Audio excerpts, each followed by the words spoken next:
I'm really excited about this conversation because we're going to talk about dating our businesses and all the other good stuff that comes with being magnetic. So, welcome. Hi, Jennifer. Thank you for having me. I'm so glad to be here. So, in our doing some research because this is our first meeting, you had the statement that was on your website all over the place. It's like dating your business. What exactly does dating your business mean? Because we all love that new dating feeling, and I do not see that in my business very often. Yeah, so today I was recording a piece of content that goes on one of my new products, and I was sharing that is called Your Fabulous Niche. That's the name of the digital product. And I was talking about love in business. And I think that love is an extraordinary force that can really turn things upside down. So, regarding business, how can we apply love to business?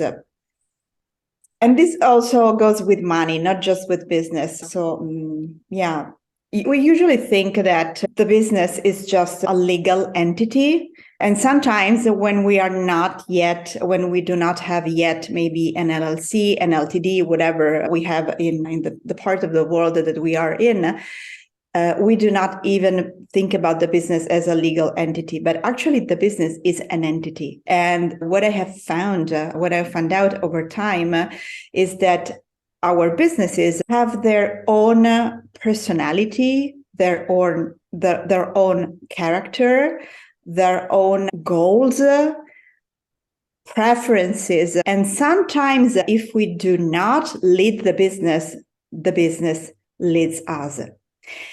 And being, I see you nodding. So, being the business an entity, I would prefer to consider it something that I can love, that I can forget about, that I can hate, that something that I can treat exactly the same way I would treat anything else who could be more animate than just what a business could be. And we forget that the business should be something or someone, if we want to give it a little bit more of an interesting something or someone that we could actually build a relationship with. And when we have a friend, when we have a child, when we have a partner, business partner, a life partner, what we really wanted to pay attention to is to build a healthy relationship, a sustainable relationship, something that can really be a long-lasting way of interacting with each other, contributing to each other. So sometimes when I start working with new entrepreneurs, with new clients who are female entrepreneurs usually, and I ask them, what do you do to love your business? They look at me with what are you saying? What is this weird thing that you are saying? I mean, I ask them, so imagine that you are going out with your business on a date. And so during that date, what would you think about your business? So think about your business right now and imagine that you are on a date. What would you think about your business? That it doesn't work, that it is not enough, that there is too much to do, that, oh my God, no, again. So those are usually, the thoughts that we have, especially when we wanted to start working with a new business owner, a business coach, business mentor, or whatever. But actually, it's not the business that needs to be fixed. It's not us that needed to be fixed. What needs to be fixed is just the relationship. So what goes on between the two elements, the business, we and the business, or the business and us. And so they have this, oh yes, oh, I have never thought about that. So what would it be? So this also removes a lot of pressure that usually we have, on the business because we want so much out of the business, and we do not realize that the business might want to have something from us as well. And this is something that happens always in every relationship that we want to be healthy. Yeah. Wow. I'm like, okay, my brain is spinning because that question of, okay, sitting on a date with my business right now, I'd be annoyed. I'd be like, can I exit stage left? Is this one of those moments that I could go to the bathroom and go out the back door? Because, and I hate to say that because I love what I do, but like some of the things that you're saying, I'm like, oh, yeah, I get it. I get why we need to start looking at our business as this like living human being because it is an extension of us. Yeah, most of the time, it is an extension of us, especially when we are at the very early stages, or when we do not have a proper team yet. So we might still be freelancers or solopreneurs or even entrepreneurs, but maybe we are still under the 100K mark, but also maybe around 50K, and we do not have maybe the courage to start having someone helping us out. And so, yeah, we have to be very careful in terms of energy, because otherwise we might end up being, having this complaining attitude, or we might get bored, as you were mentioning. And especially when you want to scale the business, and when you wanted to scale it and to accelerate the scaling process, what happens is that you have to put in place very repetitive tasks, very repetitive strategies, and especially if you are in the online environment. So there is not much fantasy, there is not much, creativity to some extent, if I am allowed to say that.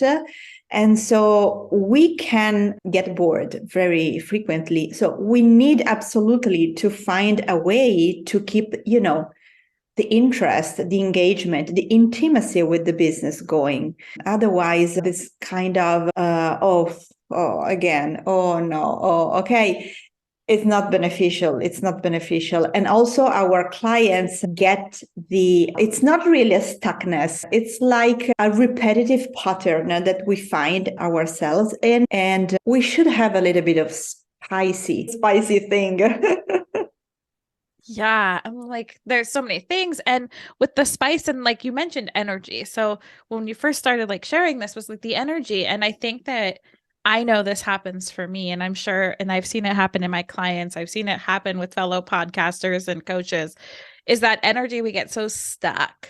And it's just like a relationship. And I'm like, I love this analogy and how you're relating it because now it's like, oh, I get this. Like this makes sense as that relationship gets kind of stagnant and we start to resent it. So how can we add that little bit of spicy back? Yeah, also for sure, the most relevant thing that we can think about or that we can do is to gain awareness. I mean, awareness, it's the magic word.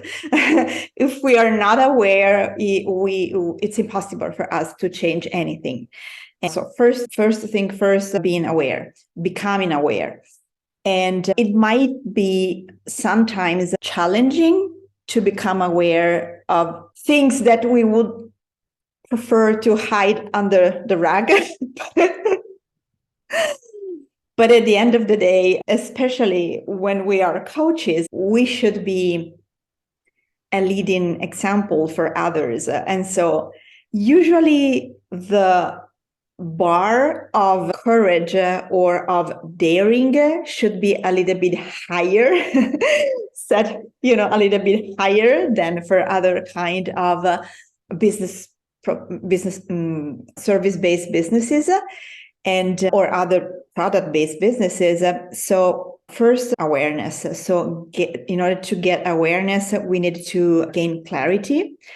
And when we have clarity, then we can identify exactly what is the missing piece, or what is the piece that we need to tweak. So, for instance, it might be, I don't know, this is just something that comes to mind. It might be that we needed to tweak a little bit the message that we sent out there. Maybe we wanted to revise our Ihelp statement. Maybe we wanted to gain a little bit more of clarity around how we introduce ourselves every day, okay, because it's an everyday thing. And we wanted to highlight the more interesting aspects of us as business owners and of our business. Because at the end of the day, and I think that you can relate to that, and probably all of your audience can relate to that, at the end of the day, what we want is that is to provide an awesome service to our clients. But if we do not, take care of those small details, it might be kind of difficult to engage with the clients. Yeah. Yeah. I can see that. I mean, I see it in myself and in my journey that, engaging with the clients when you're frustrated with the business, it's like, I don't know. I kind of call it like magnetic. When I'm excited and when I'm, in that spiciness, as you call it, people just kind of flow in. But when I'm frustrated and want to exit stage left, man, I can't get one person to pay attention at all. Yeah. Yeah.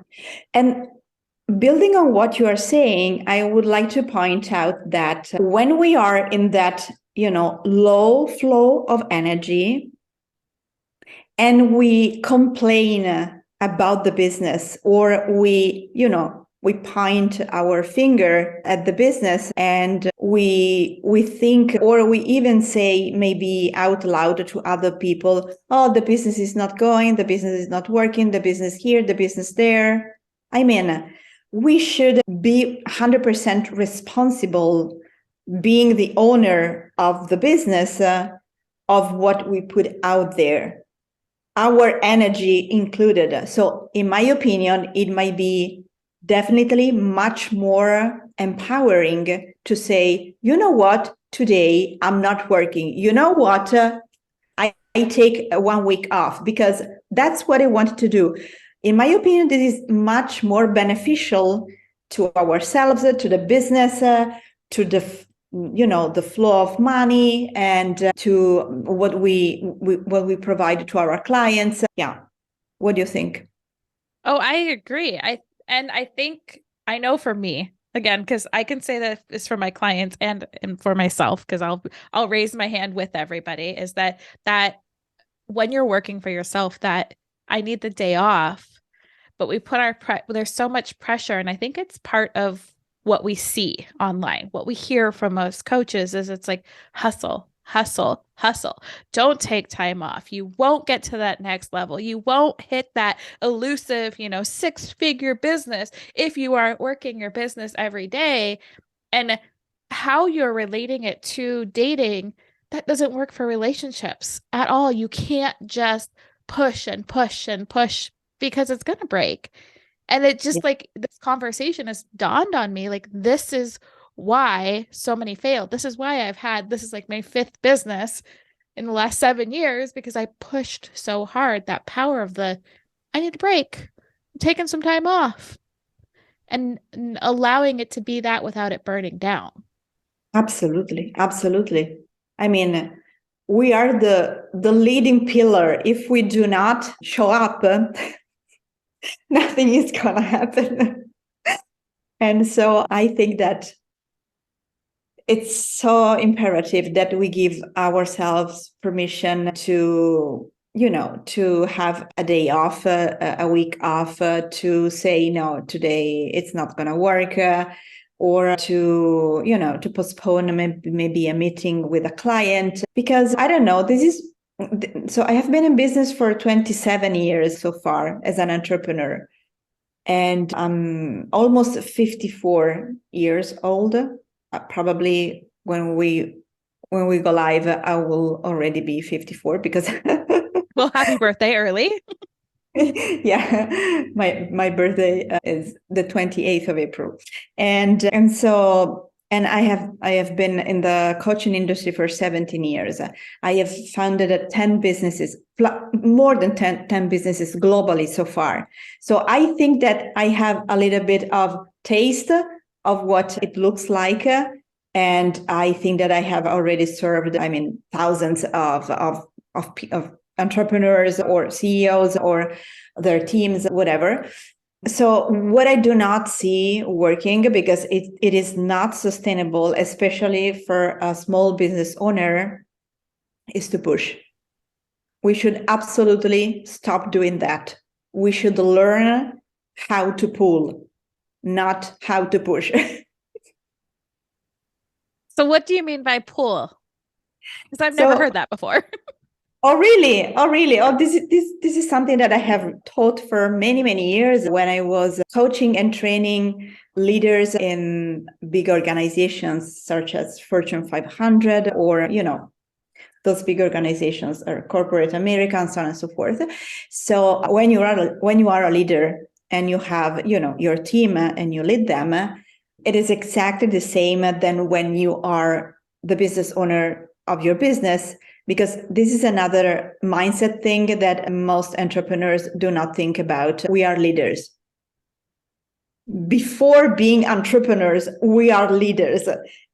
And this is so vital to remind everyone. So when you are a leader, your superpower is to understand the environment that is everything that is outside, of you. It could be, the physical environment. It could be what is going on with your team. It could be what is going on with your business in case you are a business owner. And then use a way to interact and have a relationship with all the things that are out there that bring them to you, not you chasing them. So this is what I mean. So the pulling energy, it is what we have when we are magnetic, when we are attractive, when something in us, in the way we show up, in the message that we convey is catchy, okay? And so this is what pulling is about. When we push, first, it is exhausting. It is exhausting, okay? And if I chase a cat, the cat runs away, okay? So it is exactly the same thing. This is a law of nature. Everything you chase something or someone, they're running away, unless they want to be caught. But this is another story. And usually doesn't happen. And it is coercitive. It really doesn't work with the business. So how do we become that more magnetic where, like you're talking about animals. All right. So when I want my dog to come, I bust out her favorite treat. Like, how do we do that in our business? Like, what is that treat that brings them back to us? Exactly. So the main, let's say, mistake that I see business owners do is that they create magnificent offers. They have wonderful products and so on and so forth, but they do not have the right audience yet, or they might not have an audience yet. Okay, so the point is, if you do not have the audience, how can you know what their interest is? Because this is a very well-known thing. People buy from people what they are interested in. They do not buy from people what they are told to buy. Just to be very, very clear and straightforward, okay? So what we wanted to do, absolutely, is to take time that seems to be so rare nowadays, especially on the online space. We wanted to take time to meet at least halfway our audience and learn from them what they like, what they need, what they love, what would engage them, what their interest is, so that they very spontaneously and genuinely tell us what they need. And of course, if we are the right match, it is so easy to co-create. This is another keyword, and offer a product, a service, a membership, whatever it is, that really matches the needs of our audience.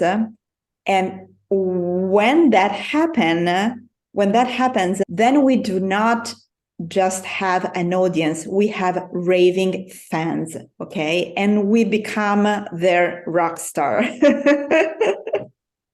Oh, I'm like, that is so, yeah. I'm like, I want to be a rock star where people are showing up. And I know that you're supporting people finding that clarity of being the rock star in their niche. So can tell me a little bit about like your business and how you're empowering people to like step in so we can make the money. Because I know you're somebody that helps people make those big impacts. You're like me. You don't want to work with those little people that want the ripples. We're coming in with the tsunamis. Yeah, exactly. So basically, there is this proprietary framework that I utilize and that I have created, and it is on three different pillars. So the first pillar is all around activating the manifesting muscles. The second one is about setting up a business that can easily hit 100K. The third one is to call in your raving fans. And to chunk all those three pillars down, the first one is about mindset, energy set, and emotion set. The second one is system, structure, and strategy. The third one is thought leadership, building a dream team alliance that is basically building your rockstar team. And the third one is, calling in your raving fans. Yeah. And so this is the framework that I utilize. It depends where the business owner that I'm working with is. And according to that, we co-create more of one piece or the other. Yeah. And I know because I kind of, like I said, I did some research before that you do a lot of teaching on YouTube. Can you tell us a little bit about like what is your favorite thing and what's your YouTube channel so that we can find it? And of course, I'll put everything in the show notes. But I know that, this topic gets, the way that you just explained it, these pillars, I think we do a lot of these things backwards. And I love the order that you have your 3-part framework in to make it to that first 100K. And we know that's not the end, but we have to set it up. So can you tell us a little bit about like all the things? Because there's so much that you're giving to the world to help and to get to know you and to reach these next levels. We've got to know, like, where are all the things that we can get in touch and hang out with you? Okay. So I have an amazing community on Facebook that is called Wealthier Women Entrepreneurs. And I'm basically always there. So apart from when I'm sleeping, otherwise you can find me there. And yes, I have my YouTube channel and I am on LinkedIn as well. I haven't been so present on LinkedIn in the past 2 months because my team and I were working on a product, a new digital course that we just released yesterday. We started the launch, and what's that? What's the lounge?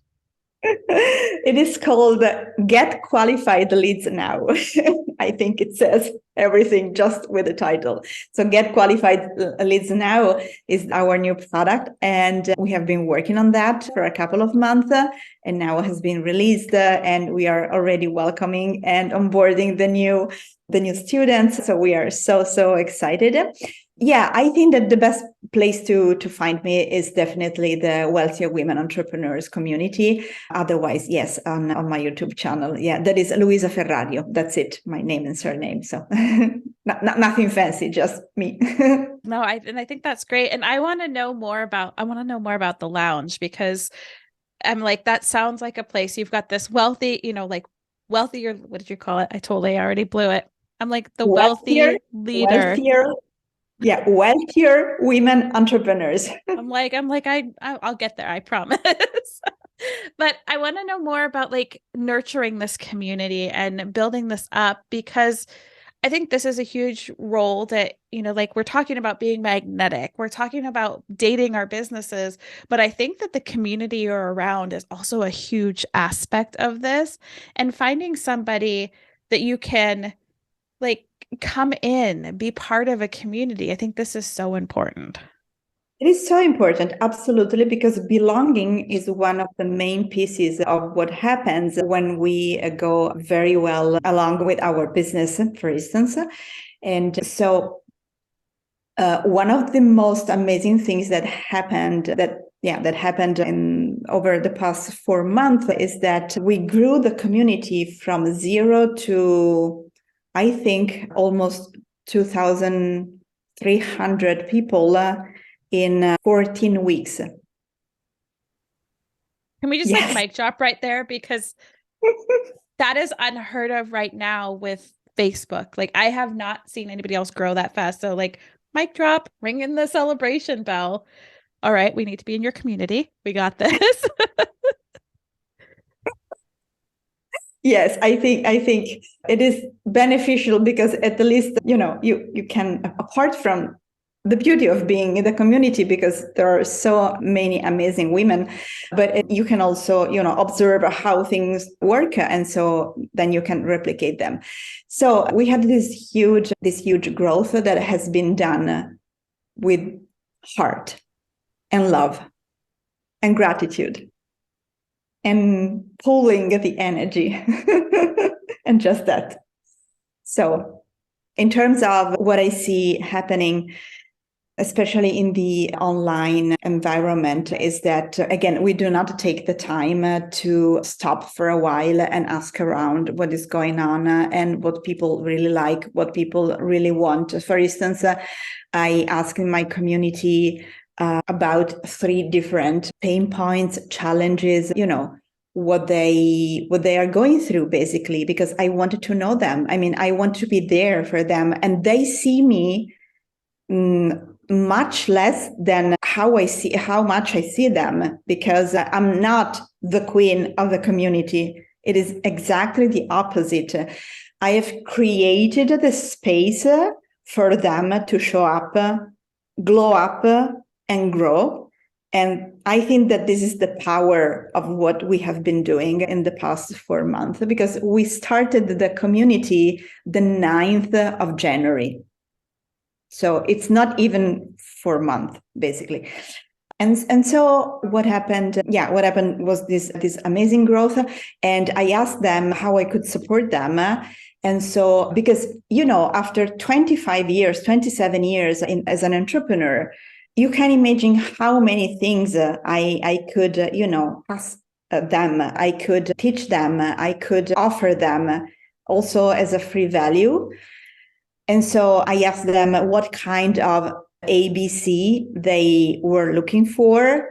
And 90% of them gave me the same answer. And so we have created something that they really need, something that they are looking forward, something that they really wanted, something that will be absolutely mind-blowing for them to have and game-changing for their business to have. So, and that's it. Yeah.